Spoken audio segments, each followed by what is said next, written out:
ำบายดีฝนตกแห้งบ่มื้อคืนนี่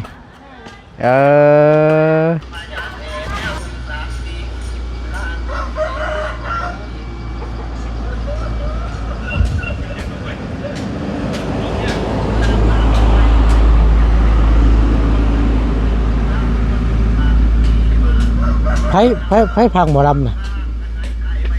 เท่าพอน้องจีดีว้าเมียเห็นงานบัวนอนเฉยอยู่ทุนนี่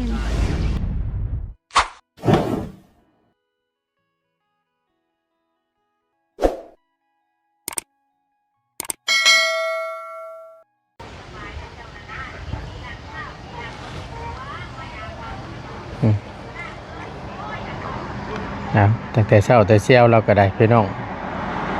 เป็นลูกเป็นมันทั้งแม่น้องเจดีพี่น้องเลยทั้งคุดทั้งฮุบ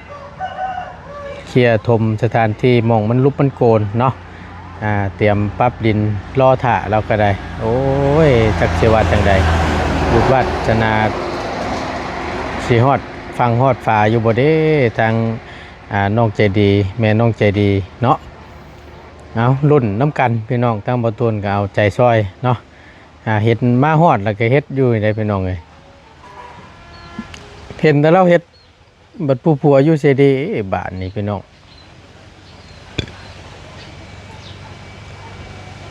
ผัวเราไปทางใดเนาะพอน้องใจดีเพิ่นพี่น้อง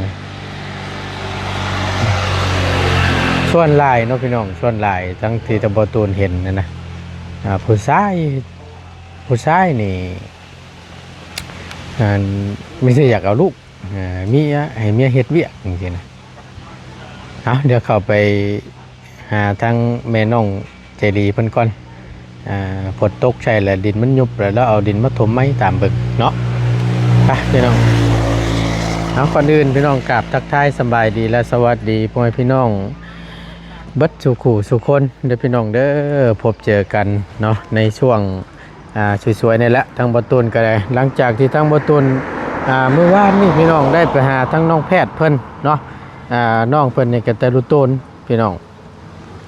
อีหล่าเพิ่นอยู่กับแม่กับน้องแล้วก็อ้ายน้องเพิ่น2คนและอ้ายคนนึงเนาะทางพ่อนี่บ่ได้อันนั้นบ่ได้อยู่ร่วมกันแล้วว่าซั่นเนาะเลิกลากันไปพี่น้องเอ้ยก็เห็นแล้วเป็นแต่รู้ต้นอยู่ทั้งอีหล่าเพิ่นก็ได้เป็นคนเว้าบ่เก่งแต่ว่าอัธยาศัยดีเนาะได้ไปเบิ่งเพื่อนซ่านเพิ่นแล้วก็โอ้พี่น้องเอ้ยแต่รู้ต้นอีหล่าเพิ่นเนาะเรื่องเพื่อนเรื่องชาติเรื่องเสานี่ก็จักสิว่าจังใดพี่น้องเอ้ยบ่ตูนเมื่อยจะตามแหละตามเรื่องเงินตีนเสานี่บ่ตูนตามแล้วก็มิดอิ่มซิ่มอยู่พี่น้องเอ้ยบ่บุญถามเมื่อวานนี่เอาบล็อกมาส่งก็ว่ายังบ่ทันได้เฮ็ดว่าซั่นบ่ตูนรถเมื่อยนำแหละพี่น้องเอ้ยจักสิว่าแนวใดรถโอ้บ่ตูนสั่งตั้งได้ทิศปลาย2ทิศแล้วยังบ่เห็นมายังบ่เฮ็ดมาให้บ่ตูนอยู่เสา9ต้นตีนเชานี่แหละพี่น้องเฮ็ดเทือนน้องใจดีนี่มันดดคือจังว่าเฮาเอาไปไม่ชื่อนะพี่น้องเอ้ยบ่ตูนใช้คำนี้ซะเนาะคือว่าเอาเงินชื่ออยู่นะคือจังว่าบ่ค่อยจะใส่ใจลูกค้าปานใดแท้ว่านะค่าอยู่พี่น้องเอ้ย FC เพิ่นก็เนาะบ่ตูนเอ้ยพาออกมาเด้อว่าซั่นเครื่องอุปกรณ์เนาะเรื่องตีนศอกตีนเชาหรือว่านู่นนี่นั่นเอามาไว้ว่าสันหมอกสิฮอดหน้าผลแล้วว่าสันมันลดชื่อว่าจังใดพี่น้องว่าตูนกับสุดเร่งมือให้เร่งมือให้แต่ก็ยังบ่เห็นมาเทื่อพี่น้องขอโทษขออภัยหลายๆเนาะในลาซ่าสั่งตีนเสามานี้ทางบ่ตูนก็ได้มันถ้ามีหลายห้านกับบ่ว่าดอกพี่น้องอยู่เขตนี่เพิ่นมีห้านเดียวก็สิว่าถ้าว่าเป็นเสาแบบธรรมดานี่มีพี่น้อง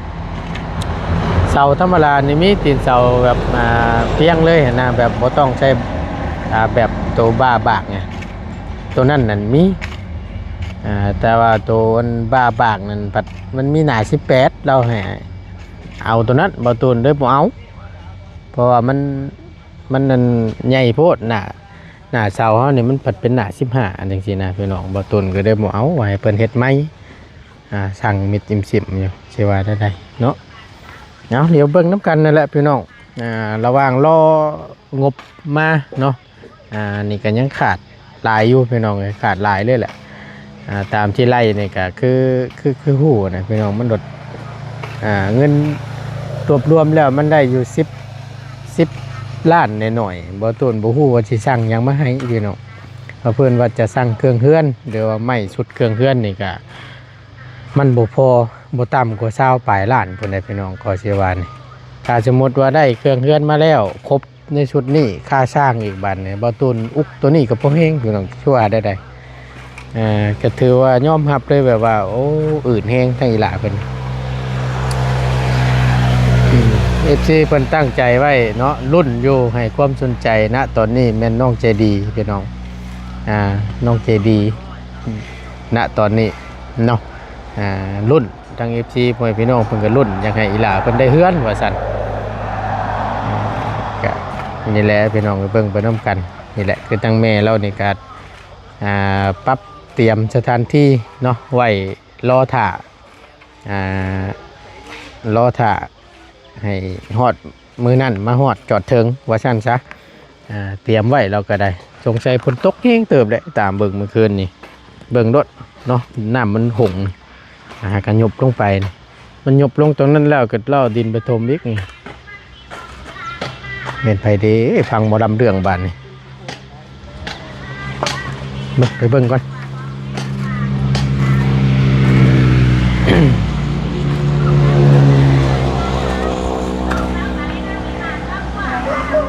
สบายดีฝนตกแห้งบอกเมื่อคืนนี่ตอนฝนตกวันลงเพิ่มให้เมื่อคืนนี่บ่โอ้จนหน้าจนดำหมด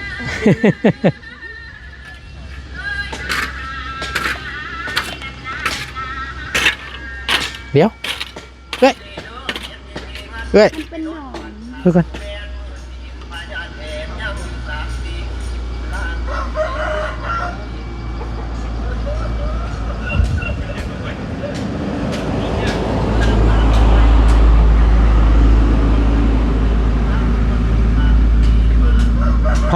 ไพ่พังหมอลำน่ะ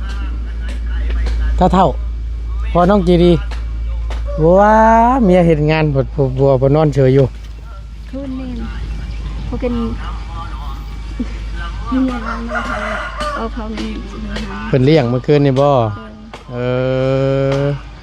ตายสั่งเป็นทะเลพี่น้องในบ้านนี่แล้วเล่นน้ำกัน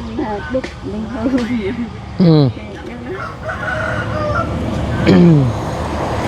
ผู้ผัวไปนอนอยู่เมียประเทศเวียกบ้านนี่ขมังแลนั่นนี่ว้าวบ่ได้เราก็ได้ที่ว่าได้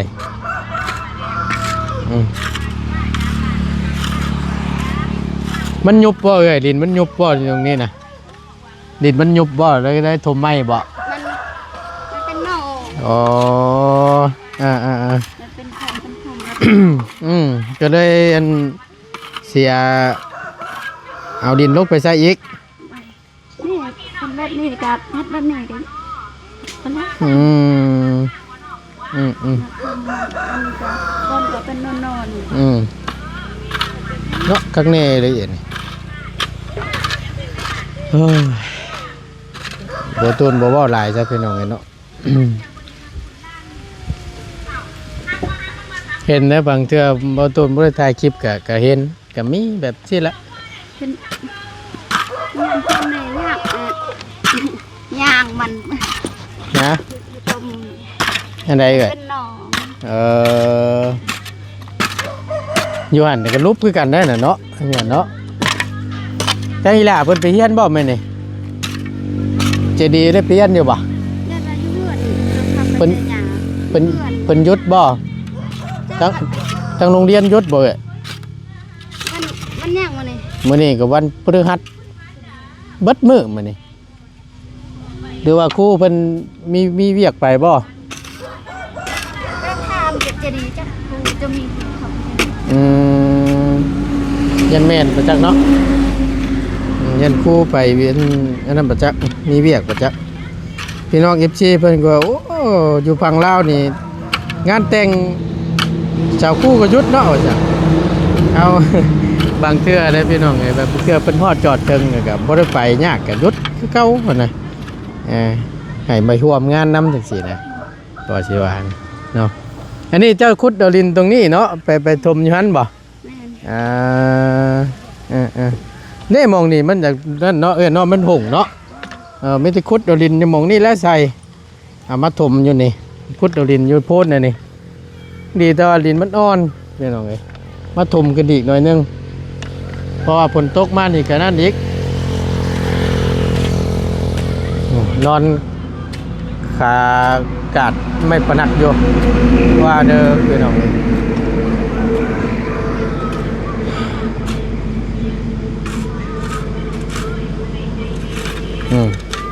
สุดแต่เฮ็ดเลยเมียเรานะสุดแต่สู่พี่น้องสุดแต่อยากได้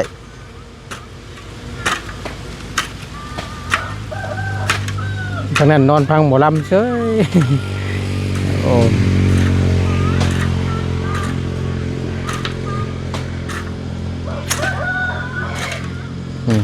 แล้วเคลียร์ให้มันเพียง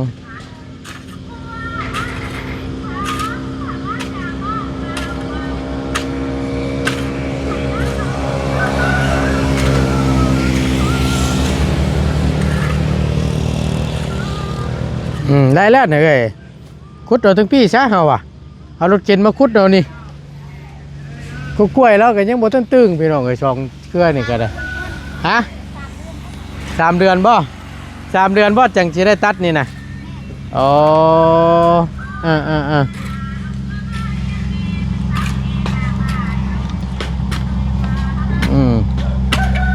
เนาะแปลนคักไปยังบาทนี่เนาะถือว่าสุดยอดเติบแล้วนี่พี่น้องน้ำหงตกแห้งเติบตามเบิ่งโล่งเลยบานนี่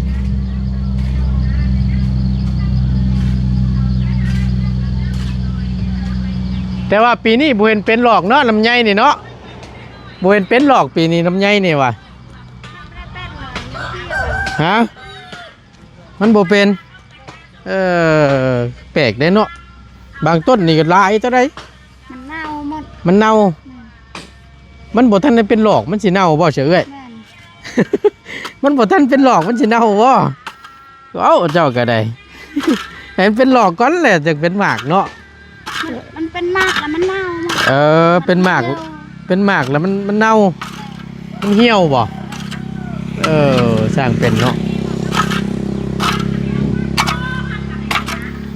แบบนี้มันได้เป็นน้ำโอ้โหแข็งนี่น่ะดินแข็งดินมันอยู่โตเลยดิดินทมนี่มันเป็นหนองแม่นโตดินทมไม้นี่มันยังบ่แน่นมันก็เลยยุบลงมันยุบลงอีกเลยเขาก็ทมอีกตรงนี้บ่ฟ้าแตงมันก็ยาเฮาอ่ะทมพุ่นจำเจ้าสิทมเอาดินไปคูนใส่อยู่ฮะมันจังอันให้มันฝนตกมาใส่อีกให้มันยุบลงอีกแล้วมันแน่นโดดบันมันจังอยู่โตนะพี่น้องนี่เตรียมไว้เนาะ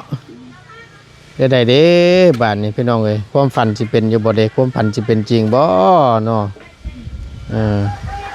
นอนถ่ายอยู่ได้หน่อยเนาะแต่ละคืนเนาะรอคุ้มวังเนาะโอ้ยชุดแล้วเฮาก็ได้ชุดพยายามแหละบ่ว่ากันเด้อถ้าสมมติว่ามันบ่มีงบมาต่อนี่ก็มันก็สิได้หยุดไว้ซำนี้แหละก็สิได้เซานี่แหละนี่แต่ว่าคำว่ามันบ่มีมาดีก็หาหม่องไว้เซาอันแล้วเฮาก็ได้อันนี้ก็กะเก็บไว้ก็ให้มันจ้านมันแปลนนั่นแหละที่ว่าแนวใดพี่น้องเอ้ย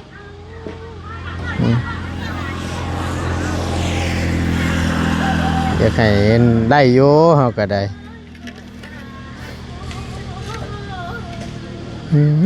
ฟังหมอลำเรื่องอ้อยกักเตเดนี่ไปใช้น่ะอ๋อลูกชายบ่ เอ้าก็นึกว่านอนอยู่น้ำพ่อเพิ่นบ่แม่นบ่ตายพี่น้องเอ้ยจักอะไรจะเฮ็ดเวียกจักอะไรเล่นไปเอาลูกบาดนี่ปัดพ่อพนอนพังบ่ล้ำเฉยคือบ่มาอยู่น้ำพ่อพี่หาม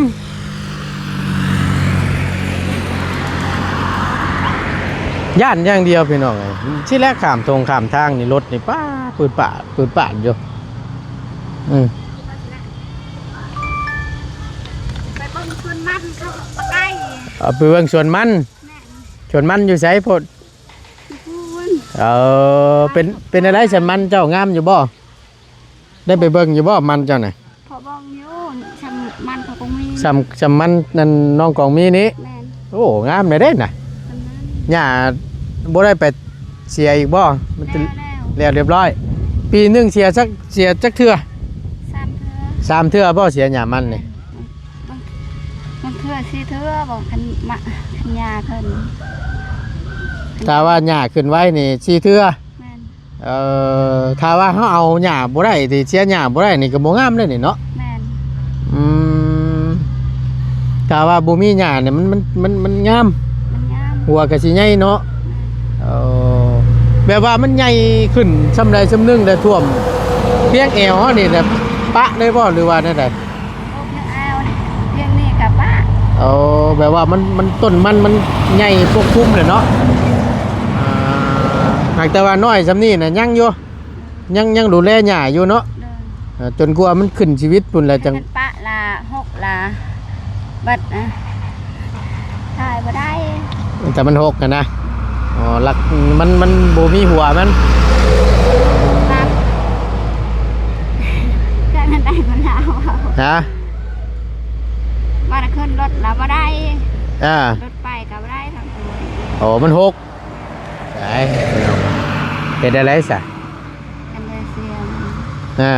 ต้องดูแลมันตลอดนะ ต้องดูแลมันตลอดบ่ว่าอีหยังเนาะอีหยังก็คือกันต้องดูแลนั่นแหละปลูกแล้วปลูกติ่มปลูกเชียนนี่ก็บ่ได้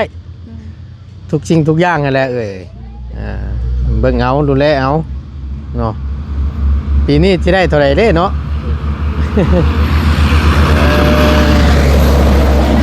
ตัวได้เป็นล้านนะ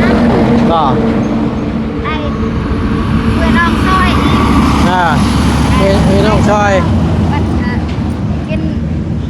กินน่ะข้าวกินน้ำอีกให้เพื่อน้องกิน จ้างอยู่บ่เวลาปลูกจ้างเพิ่นมาไถอยู่บ่ ปลูกเอง ปลูกเองบ่เวลาอันเฮาให้เพิ่นไถลิ้นนี่ได้จ้างอยู่บ่ โดยจ้าง จ้างคือกันจ้างให้เพิ่นไถแล้ว บางเทื่อเอาแหง เอาบางเทื่อก็เอาแฮงกัน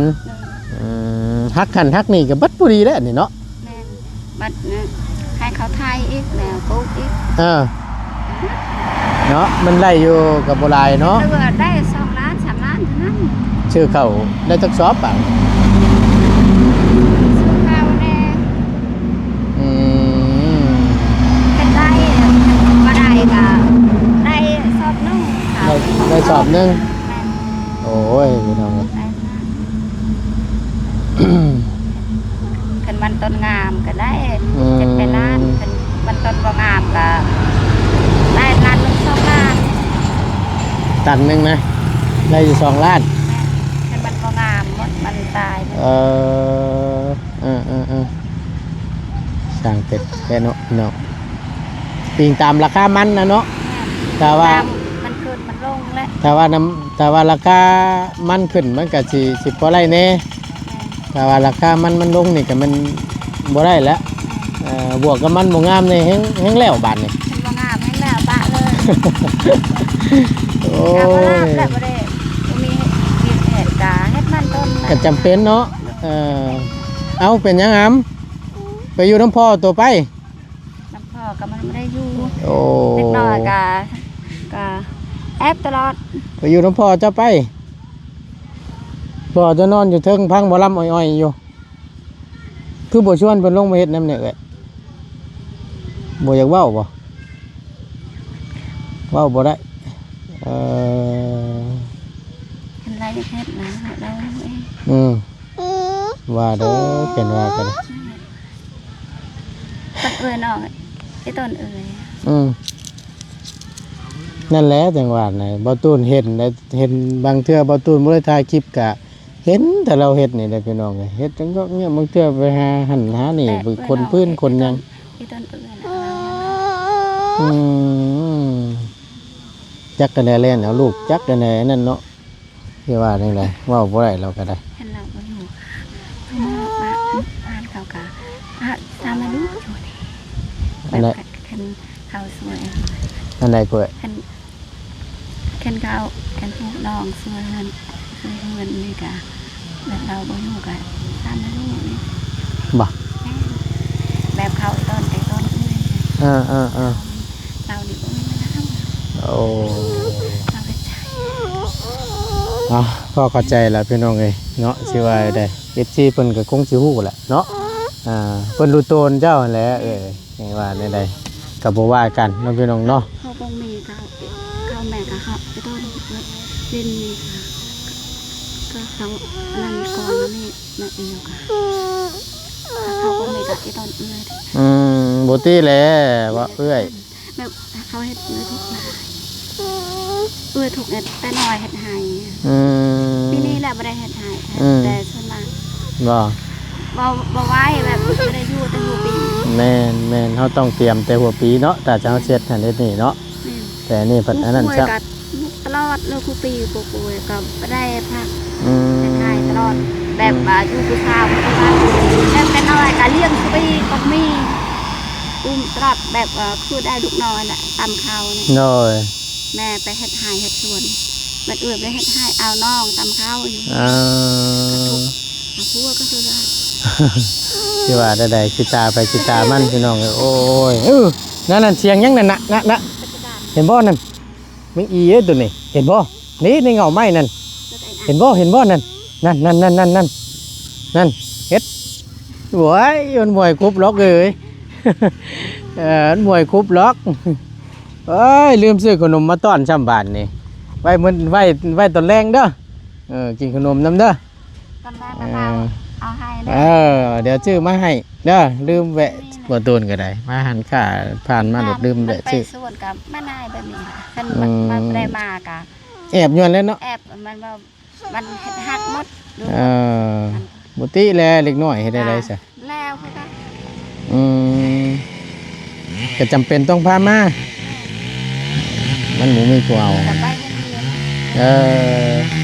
บ่ติ ไปคืนนั่นก็ยากเอา